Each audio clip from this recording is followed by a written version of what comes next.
Hello and welcome to the Creative Illusions Podcast, episode 2, with me, Nick Bowman, producer James, Hello. and on today's episode we've got Mr. Robert Graham. What? Yeah. How are you doing, man? You okay? I'm doing pretty good, Mr. Bowman. Yeah. Well, give yourself a bit of an introduction. Tell us. So, hello, ladies, gentlemen, and ladies. I am Robert Graham. I am a student at the University of Salford, just like Mr. Bowman here and Mr. James over there. I can't remember your last name. I apologise. I am a voice actor, motion capture performer, and considered generally pretty decent guy. Pretty good guy. Pretty cool decent guy. And today we're here to learn about good voice acting, bad voice acting, and voice acting as a whole. So awesome. Stay tuned. And for the audio and visual listeners, you guys might notice that we've been doing a bit of upgrading. Turns out when you give Mr. James and Mr. Robert a bit more than 24 hours notice. When you actually tell me that I'm booking the equipment now, procedures can be put in place. Yeah. It's quite helpful. When you give notice, hey, we can actually prepare something. Yeah, for we're not once. filming on iPhones this time. We're no longer filming on IMAX. We are filming on S-Log3. For all the tech listeners, you know what I'm talking about. They'll be there like, yes, go on. Yeah, I You have I no don't idea. know. It was I just work in gonna- audio. just gonna mate. pretend. I work in audio. I don't even know what it means either, so... Fair enough. That's man. worrying. Yeah. This is the man controlling The the cameras tech and he listener doesn't know. Oh, well. So But, what are we talking about today, well, Mr. Bowman? Okay, so I want to dive in. Bore me. We'll just get right in there to the juicy bits. To the You said juicy that you're a voice actor and a Mm-hmm. motion capture artist. Excuse me. So I guess give a bit of an introduction to what are both of those for the people that might not know. So, voice acting is traditionally used for animation, gaming, audio, whatever you want, really. You can use voice acting for anything. Like, they use it in cinema a lot, especially with narration. Like, Scorsese uses it literally every single time in all of his movies to introduce everything, saying, hey, we're a bunch of gangsters. I never wanted to be part of the gang life. But, I ended up joining it anyway. Hey, The classic Scorsese shindig. Yeah. And it's commonly used in animation. So I'm more of a animation and gaming voice actor. Yeah. Though most of my jobs have been for narration and more voice over rather than acting, which is just portraying animated characters in an animated way with just the power of your voice. No physical movement, no facial expression. Well, hopefully you use physical movement and facial expression for both of them. Yeah. Because that's kind of how you get to embody a character. You've got to move. You get very good at linguistics and linguistic skills So with physical movement. I apologize. I interrupted. No, So would you say that obviously kind of just embodying the character when you're doing a voice performance, even though you're not going to see the physical side of it, but just the voice, you think it's important for the voice actor to really like dig into the role and move their body, kind of feel With it? certain lines, it just helps. Like if I say, I'm going to grind you, Yeah. I'm going to mash you, he bashed me in the head. When you do movements like that and motions, it really engages the voice and it makes it feel so authentic. Something you can't do with screen acting. Yeah. No, And it's definitely. like, I dabble in screen acting, but I'm not a screen actor by trade, No. love. It's just these little things that can just have subtle changes in your voice. Yeah. That can give you enough expression and enough motion to know what you're doing, to convey a truly good performance. Yeah. And listen, I think I'm a very big fan of voice acting. I mean, we're both geeks. We've grown up playing video games. We both grew up with games, anime. Huge anime nerd. That's a big one. So obviously I could start naming like anime like voice actors like Millie Flanagan, Yuri Lowenthal, that type of stuff. Alex Lee. So I feel like it's a very big industry in voice acting, from animation to narration to anime dubbing to all of this type of stuff. It's a big industry, and I find that it's not as saturated as screen acting because everybody wants to be on the screen, and nobody really knows how to be behind it. Yeah. Nobody is like, I want to be a voice actor. And we'll be because talking about that as well on the episode. I apologise. No, that's fine. We're going to talk about... I'm a obviously- yapper. Yeah. I'm that's a it. certified yep. We're going to talk about times actors have been pushed into voice acting roles. Because obviously there is a thing that studios do called star casting, which is where they will get the same maybe top 5 actors that you'll see in Hollywood for like a good amount of years, and you'll just see them plastered on every film, every movie. Yeah. And sadly, or I suppose not sadly, it's sometimes good, sometimes good, sometimes maybe bad. Sometimes it can work, sometimes it doesn't really convey a good performance. Talented actors, but throw them in an environment where they need to be an animated character with an animated voice. Most of the time, a lot of them fall flat. Yeah. A bit too flat. Because they don't know, they're so used to acting on camera with their whole body and doing some like minute details with their whole body, doing it it's for more a camera. subtle. Yeah. Being a voice, and you have to kind of exaggerate emotion and depth and the subtext, and you just have your voice to do it. It's very difficult. It's a difficult There's thing. 2 people who've done it and learnt a process. It's very difficult to kind of learn the techniques. But you also said you're a motion capture artist, right? I am a motion capture performer, yes. So what's that? So the best way I can describe it, in GTA, where you see people walking the street and doing silly little motions like they turn around. Well, that's more into locomotions, but that's a whole other can of worms. Motion capture is essentially when a CGI character, traditionally used in film, or a video game character, does their movements. That is an actor, a performer in a suit, with markers all around the body. Most people know them for the ping pong balls that are all around the body. But Skin-tight Velcro suits. Skin-tight Velcro suits, Lycra suits, as they're known. And then just doing the movements and then acting in that. Mm-hmm. And that is performance capture, where you add the face. Motion capture is where you just do the motions, the movements. Yeah. And then performance capture is you do the movements and the talking. So would you say motion capture is a hard industry to do?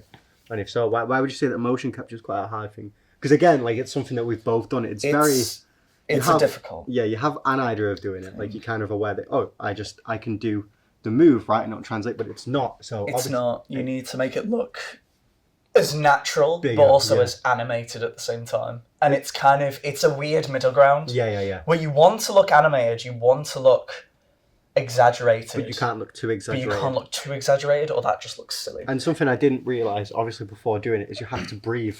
Yes, breathing, you need to exaggerate breathing. You have to show breathing, otherwise your character will look dead. As an actor, you're more of a theatre actor than I am.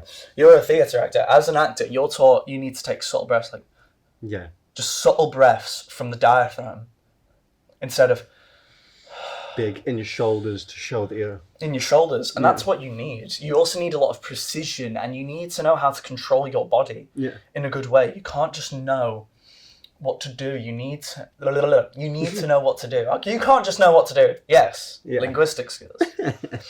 No, you need to know what you can do with your body. And the best piece of advice for motion capture performing I've ever had was, if you can't do it, your character can't do it. Exactly. So if I can't do a backflip, then my character can't do a backflip. I think the biggest similarity they're going to have, though, obviously maybe not the biggest, but a very strong similarity they both have, is imagination. The imagination is so key to being able to voice act, being able to motion capture. If you can't close your eyes, imagine you are a talking sheep, a soaring dragon. I've played a talking sheep. Oh, I've played a talking sheep. I can see that for you. It was very entertaining. It was a dub of a Netflix short film thing that another student did. What was it called? It was called the Cosmo Laundromat. If you said Cosmo Laundromat. Yep. So I know I lost that role too. Okay, no, that's fine. Okay. So if you we learned something. We learned something today. We learned something today. Yeah, so I see why I didn't get that role. Sorry. No, congratulations, man.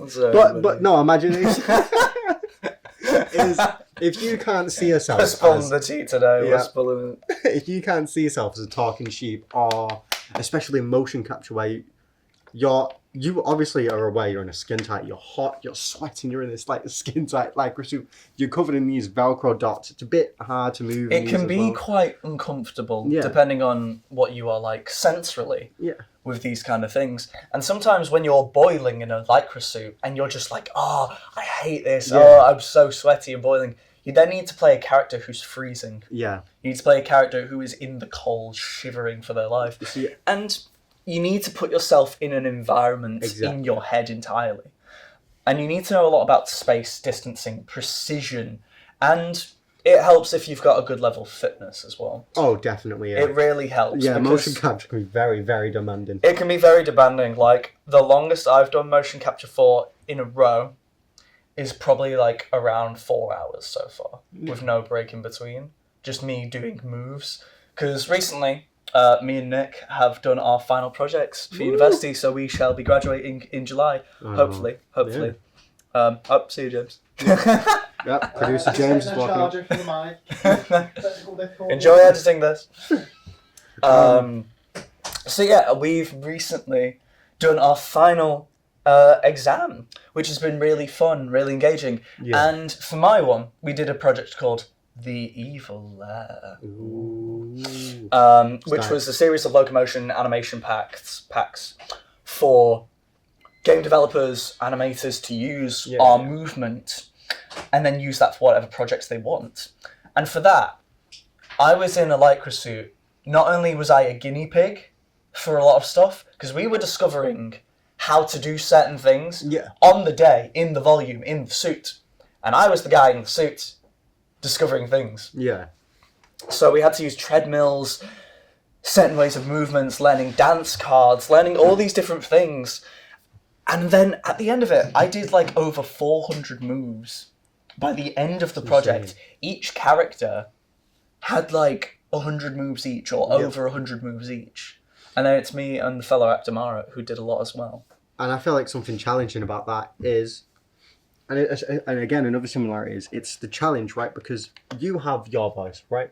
So, Robert Graham's voice, just what this is. Exactly. But then you'll have, our most talented voice actors can do 16 different versions of their voice. Motion capture artists can do 16 different styles of their walk, if that makes sense. Of their walk, they need such a crazy talent to be able to have the knowledge of your body, the knowledge and the awareness of your voice. And being able to control either of them in that way. Because naturally, my voice breaks a little bit, because I've trained it so much that even a neutral voice, it doesn't put strain on it, but it kind of like, it does and doesn't at the same time. My neutral voice is very much, I don't know if this is my neutral voice. I've done so many voices that I barely know. Yeah, you can't remember my your neutral own voice. anymore. This is my resting voice, I'd say. But I've done so many voices that I barely know what my actual distinct voice is. Yeah. Any viewers at home, if you can guess where I'm from, there'll be something. Go on, Nicholas. You are the one who runs the shindig. What? Guess where you're from? Yeah, guess where I'm from. What do they get out of it? You can get a bag of Haribo's, a Freddo, and Not sponsored. Not my Snickers on the side. no, Not sponsored. A bag of Haribo's and a Freddo. Tell you what, with that economy, that's quite It a will giveaway, to be be fair. sent to you in the mail. Yep. Nick has confessed it right now. Yep. If you can guess where I am from Before I say it. Do you fancy giving the audience a bit of a hint, maybe? Or? No. No. Okay. Not in the slightest. No. I'm going to be cruel. Just no, leave 'em in the no dark. hints. No nothing. Awesome. I appreciate that. All right, so let's dive in to what we wanted to talk about today.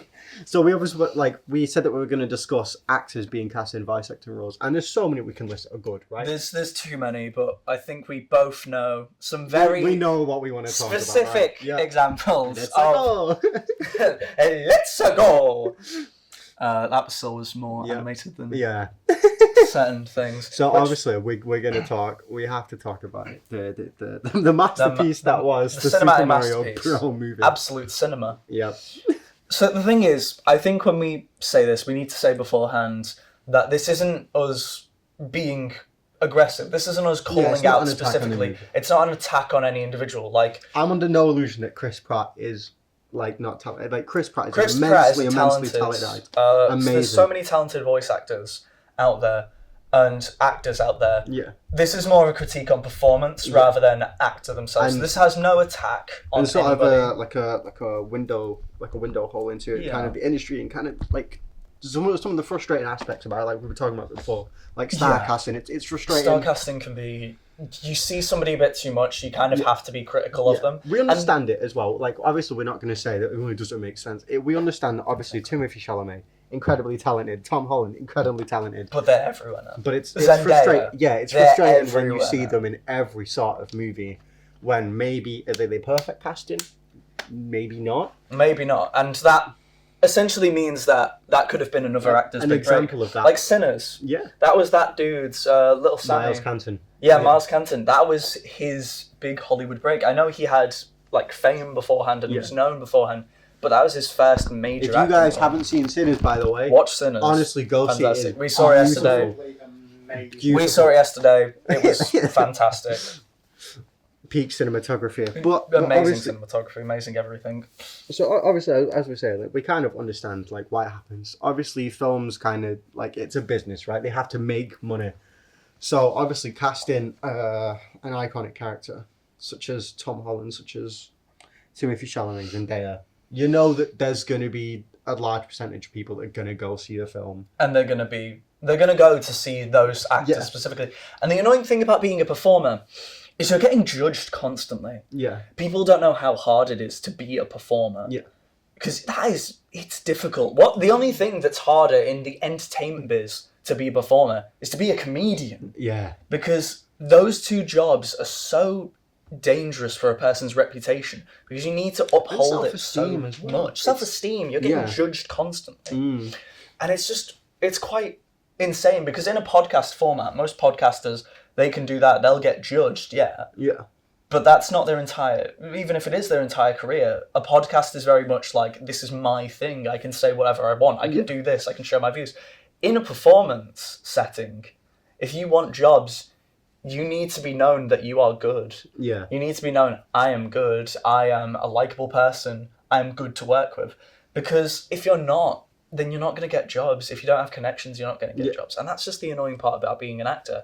You are always getting judged constantly. I think a good example of that is Rachel Zegler in the new Snow White movie. Fiasco. Yes. Gal Gadot. And Gal Gadot. There's enough wine to feel denial. Yeah, that massive controversy and like The Rock as well, Dwayne Johnson. Yeah. He's... like, if you've seen anything about Red One... Yeah, there was going to say, there was quite a bit of a scandal about him being rude, right? Of him being just really unbearable to work with. Yeah. And it's like, you need to be good to work with. It doesn't matter how famous you are, Hollywood can drop you. It doesn't matter if you've stood on the sun and stood on the moon. Yeah. You can still fall back down to earth. If the Hollywood executives are like, I don't want you anymore, you're unbearable to work with. The people you climb past on the way up are going to be the ones who high-five you on the way down. Right? That's what they're saying. True story. Yeah. One thing I'll say about The Rock is, in his latest new film that's coming out, this could be an acting thing or whatever, but I think that's I don't know whether you've seen the trailer or not, it's like a wrestler that's like climbing his way to the top. Yeah. I think that is the most range in his acting that he's shown in I don't know how many years. I've not even known about that. That's something as well. When it comes to star casting, so like I feel like the actor falls into a trap of just they're not a character anymore, they're themselves. Or the character is them. Black Adam is The Rock. It was just you weren't watching Black Adam, you were watching The Rock. Jason Statham in every film he's ever been in. It's just Jason Statham. And this is where we can get to voice acting with some very specific examples of characters. Not even characters. They're not characters anymore. They're just the actor. Their voice, They're just the actor in a suit. Yeah. That's just animated. Mm-hmm. And it's like, that's what... I mean, it's funny coming from me, a motion capture performer, saying this is just an actor in a suit. But there's not as much expression in so many voices. Oh, that didn't make sense on the slightest. It's okay. Enjoy cutting this, James. No, but there's just...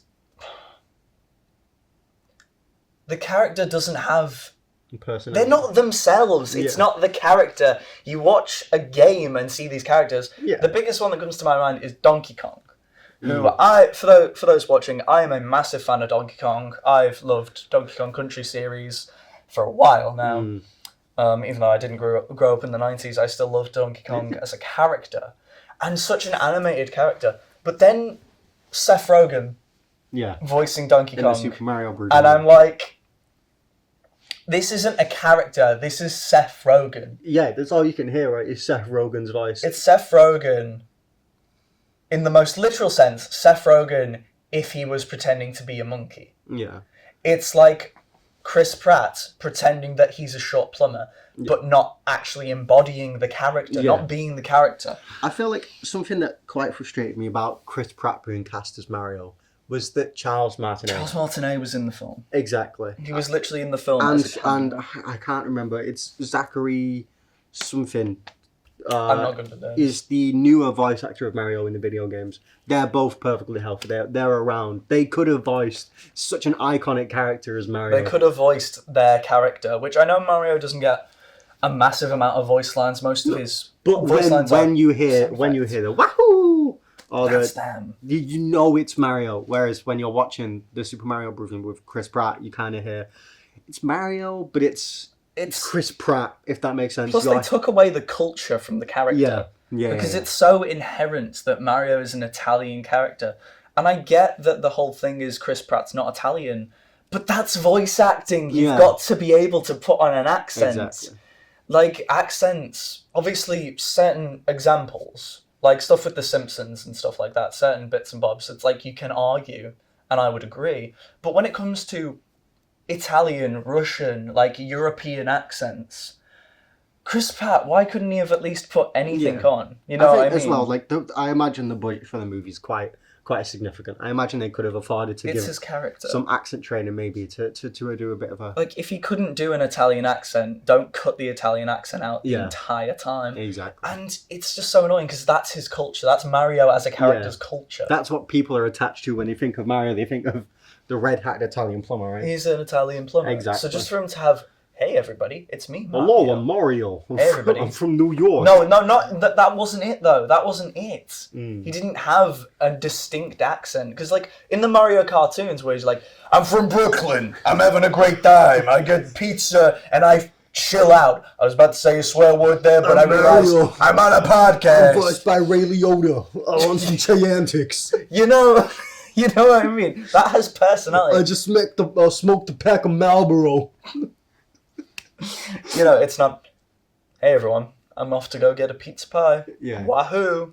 It's not neutral, it's not flat, and it's getting to acting techniques as a whole. It's like you know how to be yourself, but you don't know how to act. You know what I mean? You have such a good stage presence, but you don't know how to apply certain techniques, like Chekhov technique, like Laban technique. Laban is practically my god for my career, because the Laban efforts are just so important to. We should probably give everything a I've brief done. introduction of what the Laban 8 efforts are for the people like, what? I was just about to say that. What? So what the Laban. Deep dive. So a little deep dive. I can't remember them all off by heart, but the Laban efforts are essentially a group of activation words. We can try and list them off together. Okay, so we've got Ring. So that's, if I use ring as an example, that's kind of a ringing movement. Yes. Kind of very Like drain direct. Yeah. That's the way he described it. Direct. Is it indirect or Is it direct or indirect? Because there's four factors, right? Is it four factors? Four to the movement? factors. Indirect, direct. Pace. Is it slow or fast? Yeah. And then the others, which I can't remember off by heart. This is what Google's for. Ring, punch, flick, dab, slash. But when you just say the word slash, I'm talking in a different way. And then if we go for something like a ring, you look at me. So it's a technique of analysing, or not analysing, changing, obviously, the way you're going to say words. A way to change what you want you can to also say use it for motion capture work as well. Like you can walk. It was traditionally used for movements because Rudolf Laban was a movement practitioner. And that's how it was traditionally. But using it for the voice, it's just as applicable.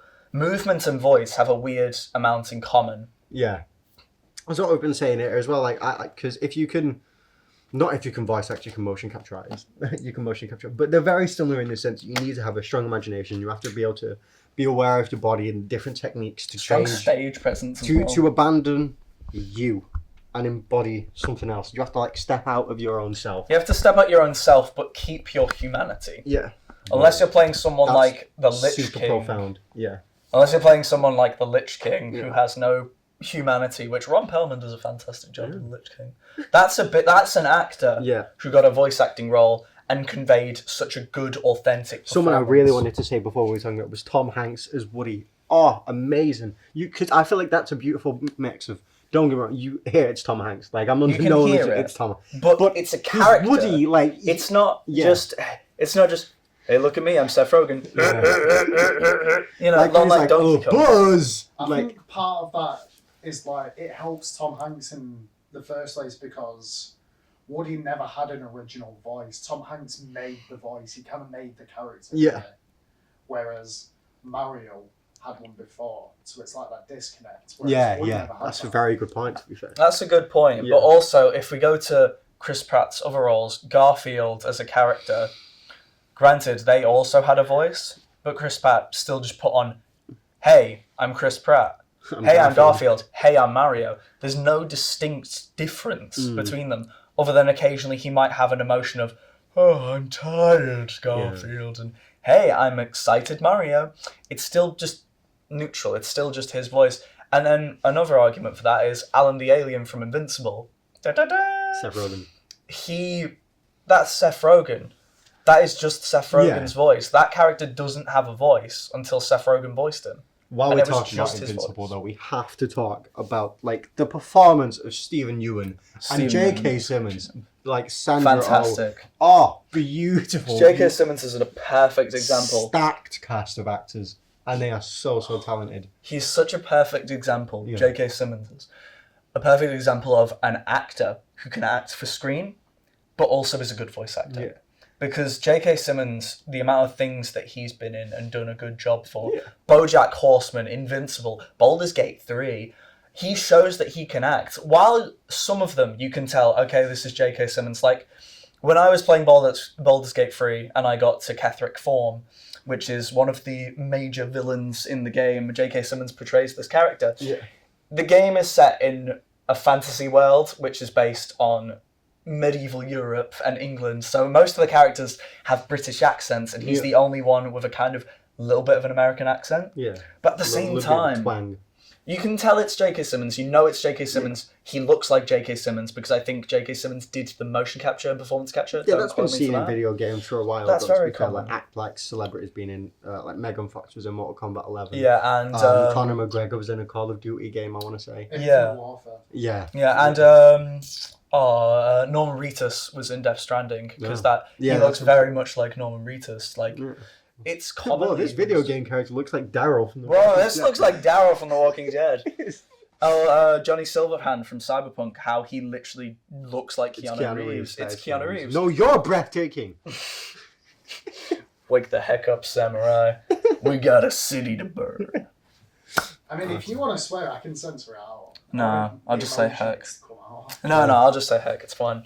But it's just like, What the HE double hockey sticks? the HE double hockey stick. But J.K. Simmons can convey so vastly different characters. His character in BoJack Horseman, Lenny Turtletop, I think his name is so different from J. Jonah Jameson as on screen to then voice acting role. You wouldn't have guessed that they're the same person if you put them side by side and say, this guy, oh yeah, he voices this character.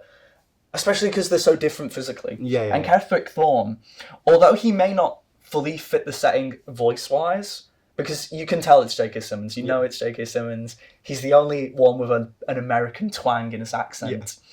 He still does the character justice. He's still this big, intimidating presence. And it's just so interesting. And I feel like while we're talking about like a voice actor being able to like personify different characters, I really want to shout out Yuri Lowenthal. So talented. So some of the things that he's voiced that I imagine some of you guys might know. Ben 10 from Alien Force. He voiced Ben 10. Sasuke. Yeah, I was going to say he voiced Sasuke. Yep.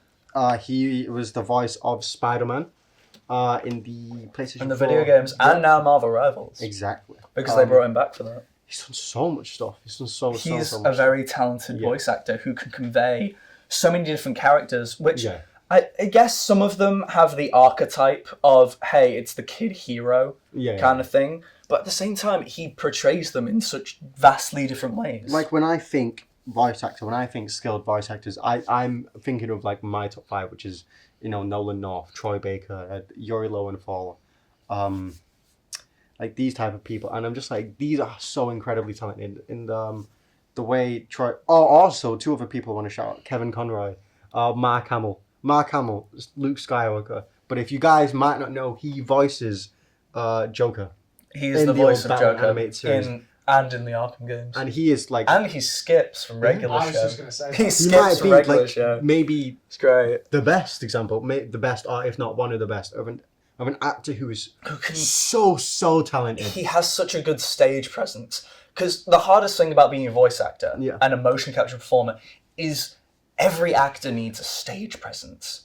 Where you go on a theatre, you can stand there physically in front of a live audience and they know you're there. You stand in front of a camera and you perform. They can see that you're there. They don't physically see you, but they can see you on screen and know, wow, this person's there. With voice acting, not many people think about stage presence, and motion capture acting even less, because you don't really think about the movements and thinking this is a stage presence, this is an embodied character, unless you have that kind of analytical part of the brain active. And having stage presence as a voice actor is so difficult. It is. Massively. It's more difficult. I'd argue it's more difficult than theatre and screen, simply because you can physically see someone. Yeah. And motion capture, I'd say, is even less so. It's more it's so difficult to have stage presence as a motion capture performer. Like, I guarantee when you guys think of how the Batman sounds, how the Joker sounds, for the most, like the vast majority of people out there, they're going to think of Kevin Conroy's voice or Mark Hamill's voice. Don't worry, there's other people who've done great, like Roger Craig Smith from Batman Arkham Origins. Troy Baker Will Arnett. Yep. Both Arnett amazing, like they are fantastic. really good. But the iconic, like, you can't not hear Mark Hamill's laugh as the Joker. Like when he says Batman, you feel the Joker, and it is such an incredibly hard thing to do. It's Because Mark Hamill sounds like Mark Hamill, right? Like, groundbreaking. Whoa. That's crazy. Whoa. But obviously, like, Mark Hamill doesn't sound like the Joker. But his voice as the Joker is so, like, oh my god, that is amazing. Like, he created the voice for the character with what he had with his own voice. In such an iconic way that you can't, I can't imagine the Joker and not picture Mark Hamill's voice. No. And Kevin Conroy, may rest in peace. Like, the same as Batman, it's such an iconic voice of, I am vengeance, I am the knight, I am Batman. Like, I just hear Kevin Conroy's persona as Batman. It's fantastic. So Absolutely good. fantastic. Because Batman as a character, massive comic hero, existed for, 80 years now? Yeah. Because we were both at that Manchester exhibit. Oh, so good. Was it 80 or 70 Yeah, the Batman years? yeah. It was one of those two. But, like, the characters had so many different renditions over so many years. And just for one actor to be, this is the best version, that is not almost universally agreed on. Yeah. It's insane. I think genuinely, like, in the more, like, nerdy geeky DC comics, like, fandom, I think they'll massively agree that Kevin Conroy's Batman. There's been so many other talented ones. I think the only one who goes a bit closer, who could even hold a pin to Kevin Conroy, is Will Arnett. But even then, he works best with comic Batman. Yeah. When you have him, not comic in the sense of, I'm reading a comic, but comic in the sense of a comedic performance. Yeah. An actual funny character, a way to convey such a gritty and serious character in a funny way. And I just like Will Arnett as a voice actor. Will Arnett, that's the voice of the Lego Batman, right? Lego Batman and BoJack Horseman. Yeah. Very talented voice actor. He's so talented. Yeah.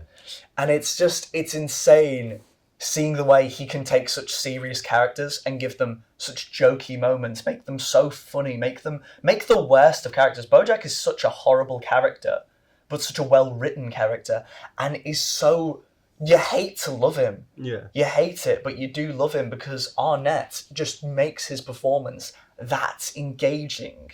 You feel the sympathy, you feel heartache when he feels heartache, you cry when he cries, and then he can have these serious moments as a funny character. And it's just, wow, it's just like, it's what every performer should really strive for. It's another difficulty of being like a voice actor in it, because again, It's just I know we've said it several times, but you just have your voice. You You can't convey people through like your hand gestures, your facial gestures. You can't use anything other than how you sound, how you convey your voice, and that's what you have to get. And you have to get the general audience who cannot see you to hear that you're sorry, to hear that you're angry, to hear that you're distraught, that you're grieving, if that makes sense. But in the most powerful pieces, it's nuanced, right? You're not just grieving, you're grieving and you're angry, or you're happy and you're nervous, if that makes sense. Exactly. You can hear both. It's facial expressions help a lot when it comes to trying to have little bits of subtext. Yeah. But it's just, it's crazy. It's a crazy thing. I mean, it's back to what we were saying before. It's the imagination. You just kind of have to it's a lot harder than that. But I think the biggest tip. I mean, it's the Chekhov thing. You literally need to step in the shoes of a character in an imaginary body. Close your eyes. It's completely different literally than yours. Just be the role. Be the voice. Like imagine yourself being that character, feeling how they feel. Like motion capture, you literally just have to imagine you're just in this dingy dungeon. You're in this battleground, and you are the character rather than you have to be that character. You have to create it around you because a motion capture volume, unlike a studio set where actors will go to. And that helps, by the way. Being on a set massively helps your performance. Because you can see everything. You can act and react with everything that's around you. If a room is fully dark and you're meant to be scared, the room is fully dark. I'm scared. You know what I mean? So you can't have this in motion capture. In a volume, it will just be a blank space with a bunch of cameras. In a booth for voice acting, it will literally just be you, a microphone, and either paper or a screen for lines. You need to see everything around you. And imagination is such an important part of being a performer. Yeah. You can't be a performer with a low imagination. And a little thing as well about motion capture acting. Don't worry, there'll be times where you have a screen which reflects your in-game character to your obviously outer body, but you can't look at that, right? Because that's your day one mistake. If you look at where your camera is, your character's going to be looking off into the distance somewhere that's over there instead of looking at, bam, this is my point. So you literally just have to hyper focus on some point in a room that's nothing, and that's where I'm looking. That's where my character needs to go. It's being direct. You need to be so direct and on the point, but not move too directly unless that's your character. Yeah. In terms of motion capture performance and voice actors, Neil Newborn comes to mind. Neil Newborn is such a fantastic performer who started his roots in screen because he was in Hollyoaks initially. Oh, okay. He one of his biggest breaks was Hollyoaks, and now if we look at his career, he played Nemesis in Resident Evil 3, and in the same year he played Astarion from Baldur's Gate 3. Both games with 3 in the names. Nice. Ironic. Coincidence, I it's think not. Coincidence, I think not. In 2023. But just the way he's able to one day play a massive beast, an unstoppable creature that can just lash cars around like it's nothing, versus a flamboyant vampire. Yeah. Who's just he likes little jokes. So I don't know as much motion captures, not as many motion capture actors as you do. I probably couldn't list as many, but I think a big example of mine is Christopher Judge. He played the character Kratos in the new PlayStation 4 games of the God of War and God of War Ragnarok. And he was I think before then, I don't know if he'd done much motion capture work, but he was a character in Stargate. I can't remember the name of his character in Stargate, but it was in one of the old Stargate series. I think he's a good example of if you guys could watch there's a video video series up on YouTube of making the God of War, and it's Christopher Judge talking about how he embodies Kratos, and he said that he has to be bigger, stronger, wider. He has to walk with purpose. Everything he does has intention, reason. He has the intent because Kratos is a smart character who has that. I am a direct person, and there's going back into the Laban efforts. A direct person with a direct walk. Kratos does nothing by happenstance. He has a reason for doing everything, and you see that in the way he switches from Christopher Judge, and then as soon as he's in the volume, he's Kratos, and you can see it in the way he walks and interacts. And I think that's just a really skilled example of another actor that successfully made the transition. I think the biggest when you talked about he's larger, he's bigger. A lot of people before they do motion capture, they think that I'm playing a small fairy.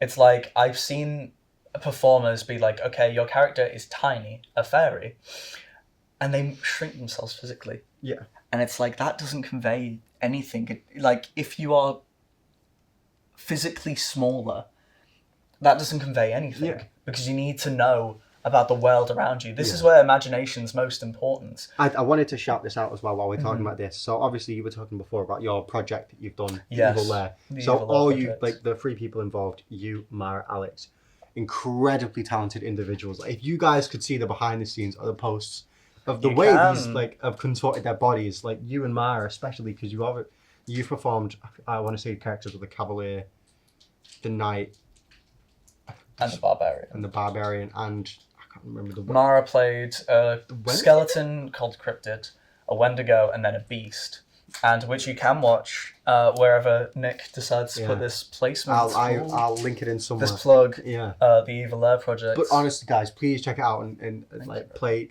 pay some likes and comments. So It's like the amazing work that these guys have done. it was a hard thing. It was a really hard thing because I did a lot with swords work, and swords work, acting with an object in your hand, is so much more difficult than just I can just move my arms. It's one of and them, have right? Because something. don't get me wrong, we'll dive into like your performance a little bit, because the Barbarian handles a sword differently to the Cavalier, and the Cavalier handles a sword differently to the Knight, and they all walk differently, they breathe differently, they stand differently, if that makes sense. And with Mara, she's performing 3 different types of monsters. It's difficult to do, right? It's this very like constant awareness of how do you kind of show Sorry, like, a body. I saw that. Yeah, producer James is stuffing down the Snickers bar. He dropped his Snickers. Oh, 5-second rule. Also, speaking of, we have one of the members of the Evil Lair in the studio now. Oh. They've just shown up. Oh, I see. It's very fun. Yeah.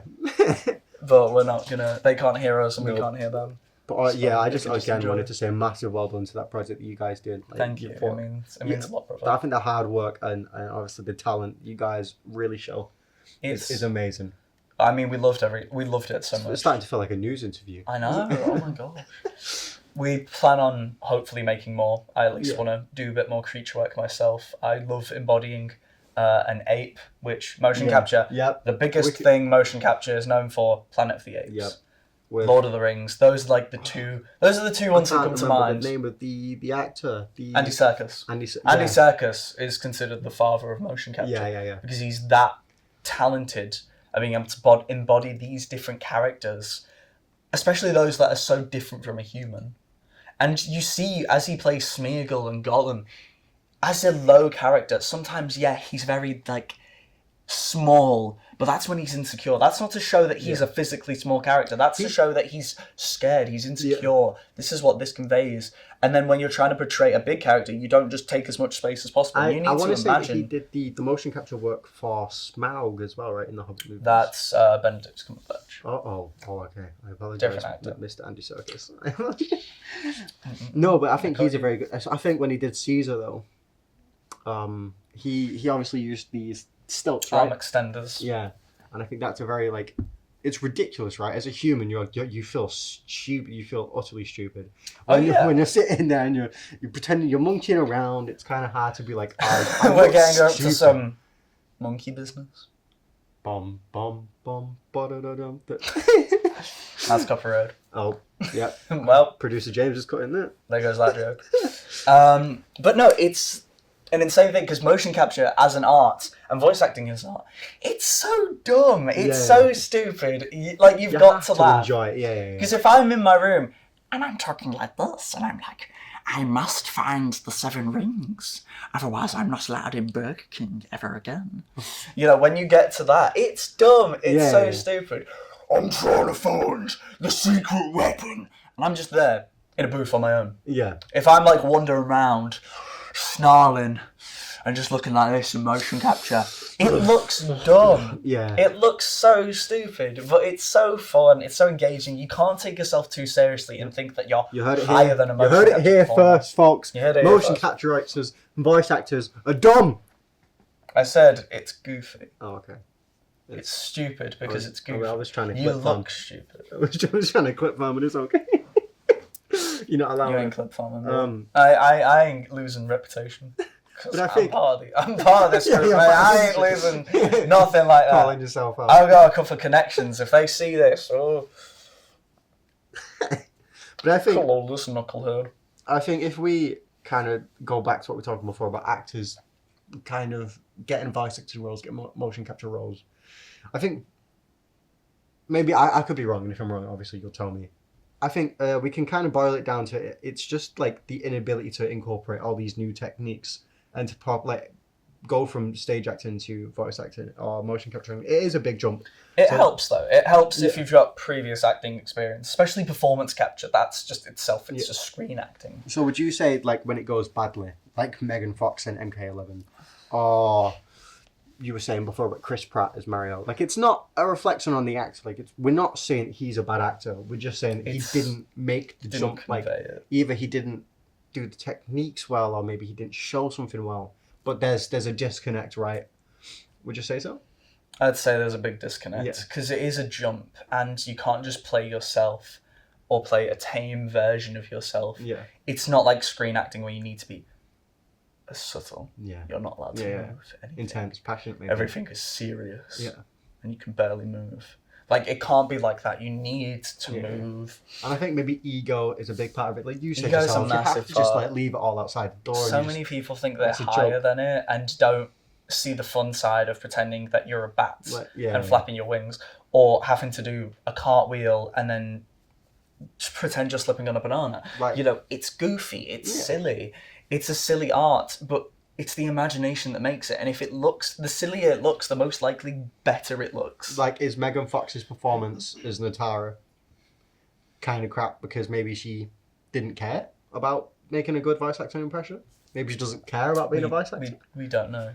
Could that be part of it? Maybe. Maybe not. We don't know. But I think it's obviously kind of this level of when you hire a big famous person to do a voice actor, as opposed to a talented person who's put the effort voice in. actor who's put the effort in. And that's the biggest thing that annoys me for my career, is that knowing that But I it makes can go sense, for right? a Because role. you've put in the work, you put in the effort to learning all these skills, learning a head voice, a chest voice, these different resonators, the different places to balance and place your voice. Learning about actual biology to know where muscles come from and how I can stimulate each part of the throat muscle It's to annoying make sure it's active. And when a star casting comes out and then you see that it's Chris Pratt again in another iconic voice acting role, and you're a bit like, it's like, why of all the people, Yeah. why this? A big one, I'd say, for a very recent example of a good actor who is a screen actor. He's known for being a screen actor, but then getting a voice acting role as this character is Matthew Lillard. In the new Dead by Daylight games, it has been revealed that Matthew Lillard is voicing Springtrap. yeah, And he does a good job.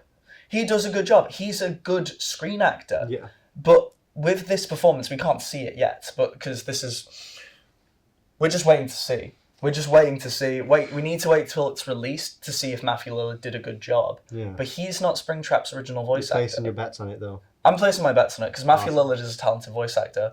And fact check me if I'm wrong, but I do believe he did such a good job as Shaggy in the Scooby-Doo live action movies. They got him to voice act Shaggy in the animation. Yeah. Producer, fact check this. Yeah. He is If quite you can. Right now. Yeah. You can. Let's see. Do it now. Dramatic drum roll. Dramatic drum roll. Let's see if I was wrong. Let's see if my argument's pointless. Yeah, we'll just have to scratch it completely out.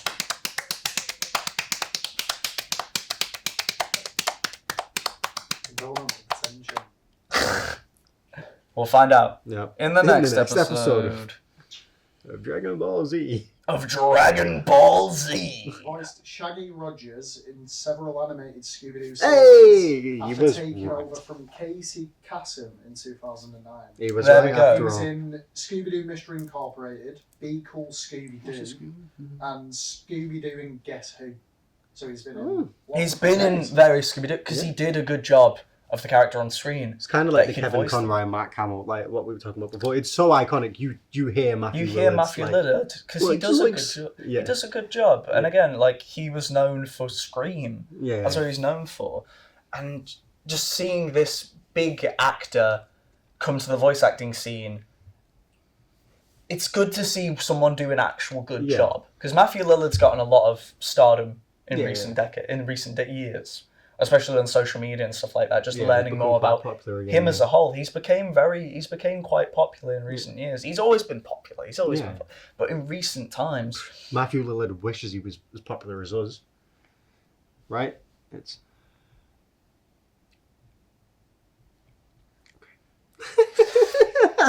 but he's known. He's Yeah. always been known, but now he's getting so much recognition for so many things he's done. And again, now he's playing the most iconic villain from one of the most iconic video games of all time, Five Nights at Freddy's. Woo! What's a Five Nights at Freddy's? No. What's a Five Nights at Freddy's? What's a Five Nights? What's that? a Yeah, Five Nights? Is that like a pizza place?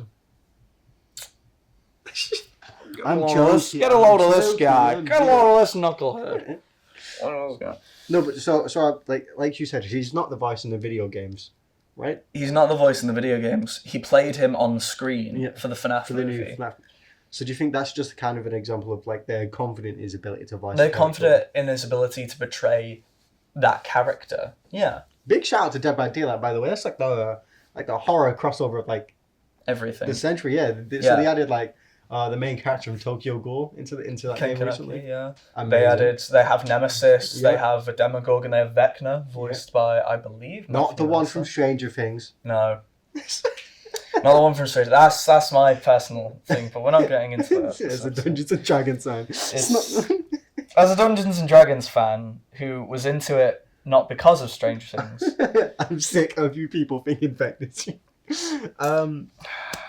He's a more interesting character in the game. But he's obviously like that game's got everything, right? It's got like Michael Myers, Freddy. It's got Michael Myers, Freddy Krueger. It recently had Pinhead until they removed him. Oh. Yeah. Okay. They removed Pinhead recently, so you can no longer be Pinhead unless you bought him. Justice for Pinhead. Justice for Pinhead. I mean, to be fair, I think it's like either licensing or low player count. I think with that type of, because you obviously have to constantly get like new licenses, right? Yeah, and it's like that can be difficult. Yeah. But again, Dead by Daylight just has so many different characters, so many different series. Not as much as Fortnite, but in terms of what they want to do. I love Fortnite. Fortnite's not in like I love Fortnite, but like I love Fortnite for the fact that now I can look at nearly any IP ever or any famous person and be like, oh my god, it's the person from Fortnite, and just immediately really like frustrate the person. Like, say if it's a fan of like a film, I'll be like, oh my god, it's the guy from Fortnite. It's Godzilla, the guy from Fortnite. They'll be like, shut up, please, shut up. I get very right. Hey, I'm about to see this live performance of like there's this musician called Sabrina Carpenter. She's the woman from Fortnite, right? And then the fans I can't believe they're getting like, is this like a Hatsune Miku thing? Like where they're getting a virtual character to do a live performance? Oh my god, how did they bring Sabrina Carpenter from Fortnite into the real world? How did they... Crazy. Yeah. Crazy work. But I think that kind of rounds up what we wanted to talk about. Just we went on a tangent. Awesome. Yeah. We went on many tangents. Have fun editing this, James. Awesome, man. I had a really good time talking to you today. It took like a solid hour. I didn't even want to take that long. No. Impressive. I had a really good time talking to you today, Rob. I had a good time Thank you for coming on, man. It was lovely to have you. Thank you for having Awesome, me. man. And hopefully see you in the future. I'll see you in the future, man. Take it easy. To ladies, gentlemen, and ladies, we bid you adieu. Awesome. For the audio listeners, he just hit like the sexiest curtsy. The most flamboyant, Yeah. extravagant curtsy.